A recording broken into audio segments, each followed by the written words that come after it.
t'es pas encore convaincu à 100% par l'intérêt d'investir dans l'immobilier, eh bien reste bien connecté sur cette vidéo parce que je te donne 10 bonnes raisons de te lancer enfin. Donc déjà, j'espère que tu vas bien. Je sais qu'investir dans l'immobilier c'est un grand pas, donc c'est important d'étudier d'abord les raisons pour lesquelles on le fait. Donc aujourd'hui je vais t'aider un peu en te donnant les 10 bonnes raisons d'investir. La première, bien sûr, c'est de diversifier ses revenus parce que on le sait et on le voit encore plus aujourd'hui avec la crise sanitaire qu'on vit. Mettre tous ses œufs dans le même panier, c'est très dangereux. Donc investir dans l'immobilier, ça peut permettre d'avoir plusieurs sources de revenus et donc d'avoir un minimum de sécurité si jamais on perd son emploi par exemple. La deuxième raison, c'est que c'est un investissement qui est accessible. Donc accessible de deux manières différentes à mon sens. Tout d'abord, c'est accessible financièrement parce que contrairement à beaucoup d'autres investissements, la bourse, les assurances vie, etc., l'immobilier, on peut y accéder avec peu ou pas de capital, surtout quand c'est notre premier investissement parce qu'on peut négocier un emprunt dit à 110%, c'est-à-dire un emprunt qui va couvrir l'intégralité du prix du bien, mais également l'intégralité des frais annexes, les frais de dossier, les frais de notaire, etc. L'immobilier est également accessible parce que, à mon sens, il ne nécessite pas de compétences techniques qui sont inabordables. Il y a des aspects, notamment la bourse, où il faut quand même être un peu calé sur les marchés financiers, etc., faire une veille constante. Avec l'immobilier, heureusement, on peut tous comprendre les tenants et les aboutissants de la thématique. Il faut se former, bien entendu, un minimum pour éviter les erreurs, mais c'est à la portée de tout le monde et ça ne demande pas une formation et un temps énorme pour pouvoir être opérationnel sur ces sujets. De plus, troisième raison, l'immobilier c'est un investissement qui est rentable. Bien sûr, c'est rentable dans la mesure où on a investi de manière intelligente, mais si on investit dans une zone que l'on connaît, que l'on a étudiée, où la demande existe pour le type de bien que l'on propose, grâce à la location, on va pouvoir rembourser son crédit, voire même dans certains cas bénéficier d'un complément de revenus grâce à l'effet de levier. Donc je passe vite fait dessus parce que j'ai fait une vidéo sur le sujet en détail, je te la mets juste en haut. Mais on peut également gagner de l'argent avec l'immobilier grâce à la revente, parce que si notre investissement a été bien pensé, on va pouvoir vendre et soit rembourser notre pécule de départ intégralement, mais le mieux bien évidemment c'est de faire une plus-value qu'on pourra mettre de côté pour réinjecter ailleurs. Quatrième raison, l'investissement immobilier permet de sécuriser l'avenir de ses enfants. Et oui, c'est quand même quelque chose qui est hyper intéressant. Une fois que le bien est payé, il est à nous. Donc on peut le transmettre à ses enfants qui pourront en disposer comme ils le souhaitent, donc le louer à leur tour, le revendre ou même vivre dedans parce que ça peut aussi les dépanner.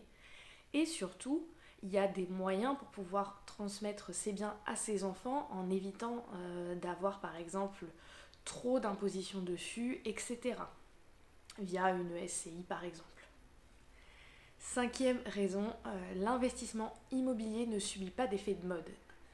Donc ça, c'est quelque chose qui va être très important parce qu'on se demande toujours si un investissement va être intéressant sur le long terme. Mais il faut se rappeler que se loger, c'est quand même à la base des besoins de l'être humain et donc à la base de ce qu'on appelle la pyramide des besoins, la pyramide de Maslow. Donc se loger, ça fait partie vraiment des besoins physiologiques qui sont à la base de la pyramide et que l'homme, avec un grand H, doit combler pour pouvoir atteindre les strates supérieures qui le mèneront à son épanouissement. Donc même si il y aura certaines fluctuations dans la demande, il y aura toujours de la demande parce qu'on a tous besoin de se loger, encore plus maintenant avec le contexte actuel, mais tout le monde n'a pas l'envie, ne peut pas acheter sa propre résidence principale, donc il y aura toujours de la location. Sixième raison d'investir dans l'immobilier, c'est parce que c'est un risque modéré. Encore une fois, je pars toujours du principe que l'investissement a été bien pensé. Mais si c'est le cas, a priori, il y aura peu de vacances locatives. Forcément, on aura peut-être un petit gap entre les arrivées et les départs des locataires, mais si on investit dans une zone où il y a de la demande pour le bien que l'on a sur le marché, on va le pourvoir. De plus, il y a un risque d'impayé qui est très faible et des dispositifs qui nous permettent de nous en prémunir.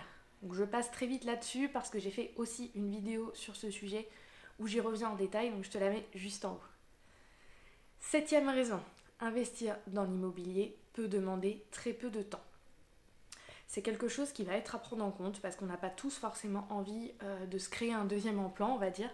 Donc il faut savoir que l'on peut déléguer énormément de choses.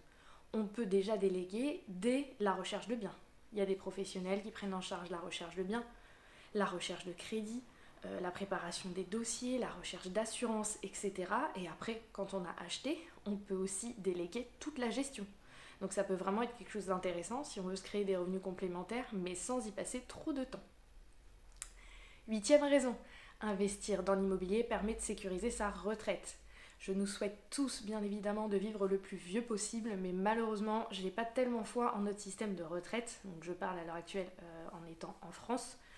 Je suis pas sûre que le système tienne jusqu'à ce que nous soyons tous âgés, donc c'est quand même bien de déjà prévoir ce qui peut se passer et acheter des biens dès maintenant, quand on est jeune, le plus jeune possible bien évidemment, permettra que ces biens soient entièrement payés quand on va arriver à l'âge de la retraite, et donc ça va nous faire des compléments de revenus. Mais ça peut aussi nous permettre, en cas de coup dur, d'avoir quelque chose à vendre pour vraiment ramener de la liquidité. Donc c'est quelque chose qui n'est pas négligeable.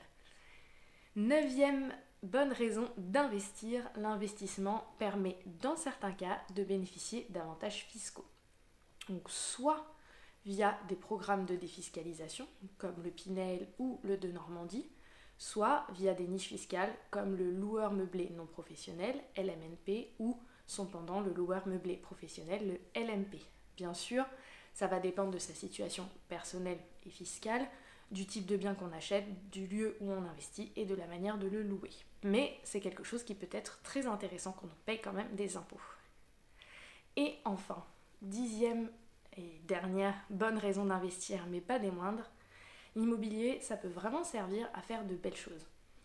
Je sais que ça a très mauvaise presse, que c'est considéré comme un monde de requins, tout ça, mais pour moi, l'immobilier, c'est le reflet de ce qu'on est et donc de ce qu'on en fait. C'est vraiment quelque chose qu'on peut s'approprier de plusieurs façons différentes.